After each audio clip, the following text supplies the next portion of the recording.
নমস্কার দর্শক বন্ধু, আশা করি সবাই ভালো আছেন। অনেকের প্রশ্ন যে জটক বিচারটা কিভাবে আমরা জানবো বা শিখব। কিছুটা তথ্য জটক বিচারের আমি আজ ভিডিওর মাধ্যমে জানাবো। জটক বিচার কিভাবে করতে হয়, যেরকম অষ্টকূট বিচার করা হয়। অষ্টকূট বিচার জন্মকুণ্ডলী মেলানো, মেল বা ফিমেল দুজনের একসাথে মেলানো। প্রথমে কিছু তথ্য বলি। দেখো, জটক বিচার আমরা যত করি মানসিক মনোমিল এখন বর্তমান কেউ কারো ধৈর্য নিচ্ছে না। বর্তমান ডিভোর্সের হার প্রচুর হারে বেড়ে চলেছে। আগে কি ডিভোর্স ছিল না? ছিল, ধৈর্য ছিল, তার জন্যে সহ্য ক্ষমতা মানুষের কম, সেই কারণে বেশি ডিভোর্সটা হচ্ছে।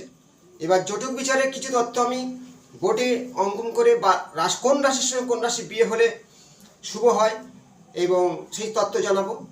কোন গণের সঙ্গে কোন গণের অবশ্যই জানাবো। নিজেরা এই ভিডিওটা দেখবেন, অন্যের শেয়ার করবেন, ভালো লাগে লাইকটা করবেন। অষ্টকূট বিচার সম্পূর্ণ একটা ভিডিওর মাধ্যমে জানানো সম্ভব নয়, পরবর্তী ভিডিও আবার জানাবো। অষ্টকূট বিচারের মধ্যে প্রথমে বলি 8 রকম ধারায় বিচার করা হয়। রাশি, যোনি এবং সেই জাতকের লগ্ন এবং গণ এবং মাঙ্গলিক দোষ কতটা, কেমন মাঙ্গলিক দোষ, একজন পুরুষের কতটা মাঙ্গলিক, একটা নারীর কতটা মাঙ্গলিক, সে মাঙ্গলিক মানে কি, মাঙ্গলিক দোষ বলে কিছু নেই। মঙ্গল যে কোনো ঘরে থাকবেই। যখন মঙ্গলের প্রভাবটা নেগেটিভ হয় তখন দোষ বলে গণ্য করা হয়। তেমনই মঙ্গল যে কোনোভাবেতে বসবে। মঙ্গলের চেয়েও যে কোনো রাশিচক্রের জন্মকুণ্ডলী দেখবেন লগ্নের সপ্তমভাবে রবি থাকলে, আমি আমার ক্লায়েন্টে দেখেছি ডিভোর্স হয়েছে, একাধিক বিয়ে হয়েছে।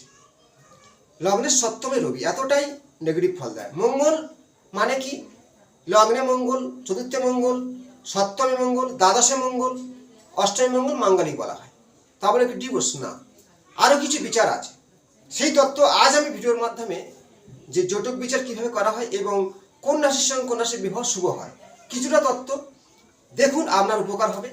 এবং বিয়ে করার আগে বা প্রেমিক প্রেমিকা যারা আছে তারা নিজেরাই জানতে পারবে যে তার কী রাশি, এর কী রাশি, রাশির মিত্রতা আছে না শত্রুতা আছে, অগ্নিতত্ত্ব, জলতত্ত্ব, বায়ুতত্ত্ব, এই যে তত্ত্বগুলো প্রত্যেক রাশির একটা মিল থাকা প্রয়োজন।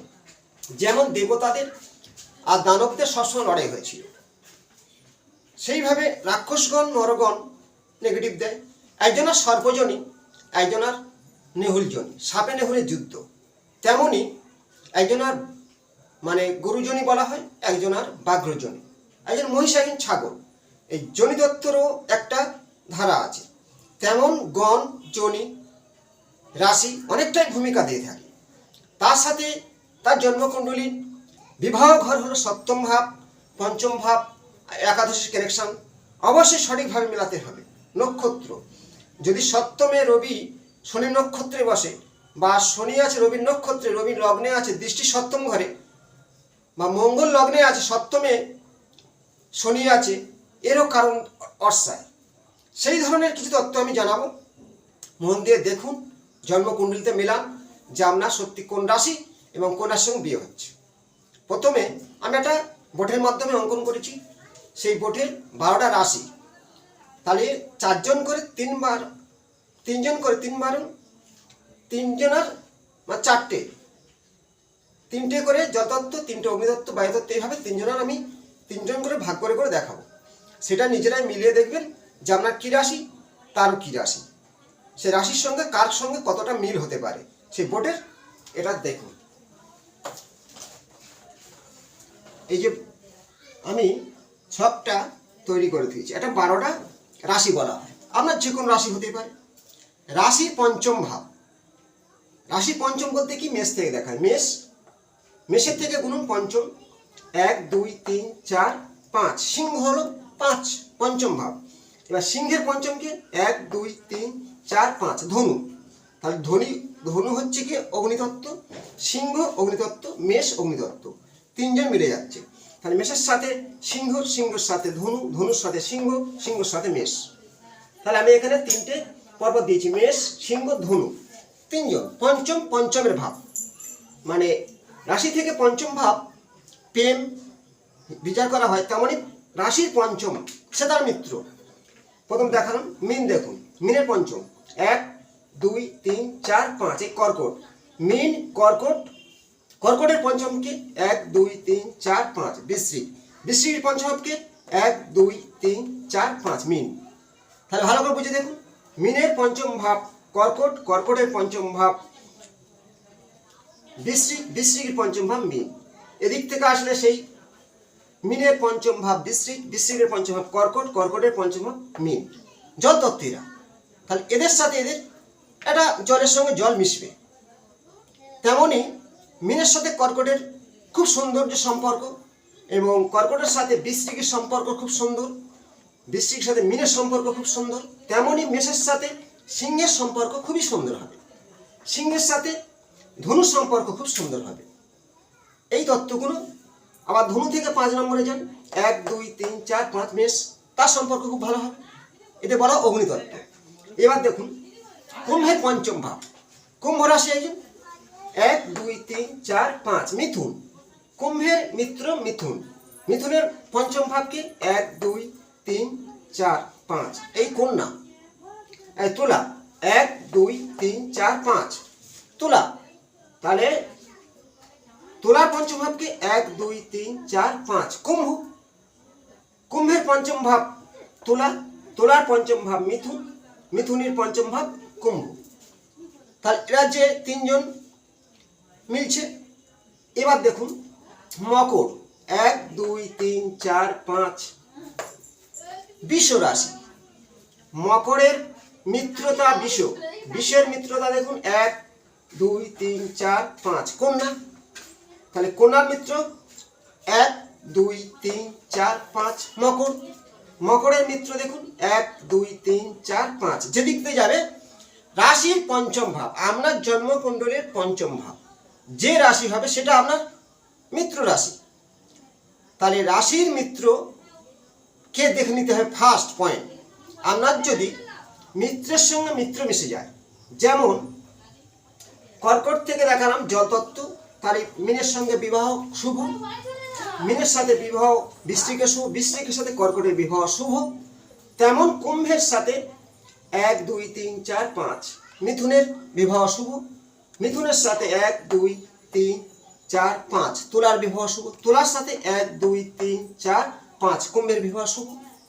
এই 12টা রাশির কে কার সাথে বন্ধুত্ব করবে, সারা জীবন ভালো থাকবে, প্রথম মিলাতে হবে তার রাশির মিল আছে কিনা।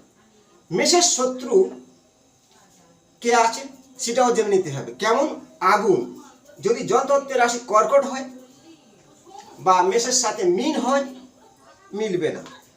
এই ধরনের জটক বিচারের ফার্স্ট পয়েন্ট এটাই, আমরা যদি শাস্ত্র অনুযায়ী রাশিগত মিল আছে তো বিবাহ করার আগে এই জিনিস, প্রেম করার আগে এই জিনিসটা জানতে হবে, কেউ কারো শত্রুতা করবে না, মানে রাশি রাশি মিল। এবার দেখুন গণ, গণটা কি হয়, ধরুন দেবগণ নরগণের শুভ হবে, নরগণের সাথে নরগণ এবং দেবগণের সাথে দেবগণ, বা দেবের সাথে নর, রাক্ষসের সাথে রাক্ষস, বা রাক্ষসের সাথে তোমার নরগণ হবে না, দেবগণের হতে পারে, অশান্তি হবে।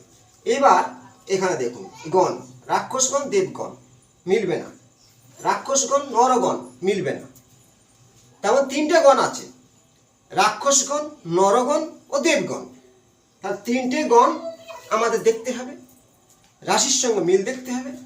আবার লগ্নগত মিল আছে একটা, সেটাও মীন লগ্নের সাথে কর্কট লগ্ন, কর্কটের সাথে বৃশ্চিক লগ্ন, ঠিক ওইভাবে লগ্নগত মিল রাশিগত ফার্স্ট মেলাতে হবে। যদি আমরা রাশিগত মেলে, জনিগত মেলে, তারপরে মাঙ্গলিক দোষটা বিচার পড়ে, মানুষ থাকতেই পারে।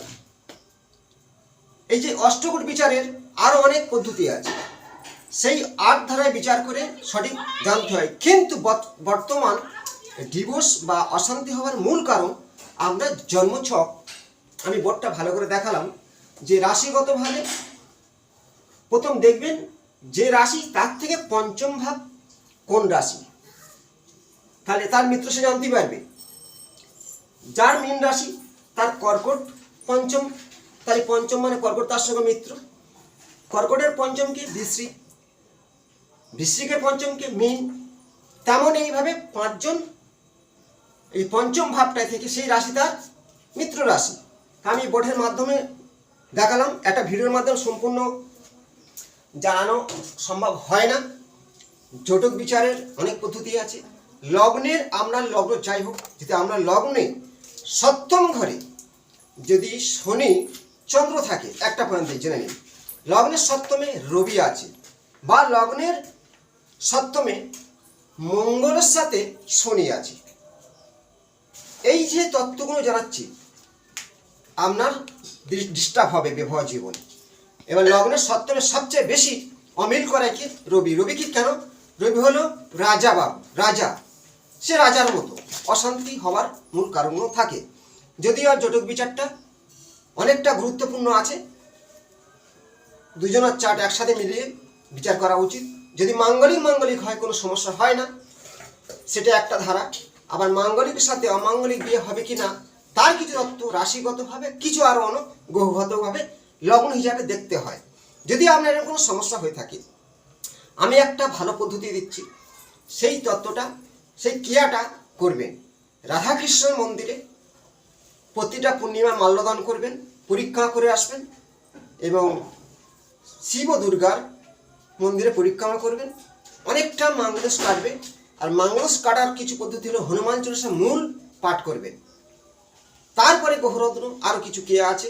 অনেকে বলে যে মাঙ্গলস কাটানো আরও, হ্যাঁ তন্ত্রগত অনেক কিছু আছে, কিন্তু সব কিছু মিলিয়ে দেখতে হবে যে মাঙ্গলিক শক্তি কতটা।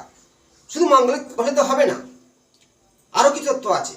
প্রত্যেকে এই ভিডিওটাকে শেয়ার করবেন, লাইক করবেন। আমি আরও একটা ভালো তত্ত্ব দিচ্ছি। নিজেদের প্রেম বিবাহ করার আগে নিজের মিত্র রাশিকে জেনে নিন যে আপনার মিত্র রাশি কে। শত্রু হলে শত্রুতা হবে, মিত্র হলে মিত্রতা হবে। পরবর্তী তার জনি বা গণ পরের বিচার। প্রথম রাশিটা দেখুন, রাশির ভূমিকাটা অনেকটা গুরুত্ব আছে। আমি আরও কিছু তত্ত্ব নিয়ে আপনার সামনে কিছু জানাবো। প্রত্যেকে শেয়ার লাইক করুন, ভালো থাকবেন, নমস্কার।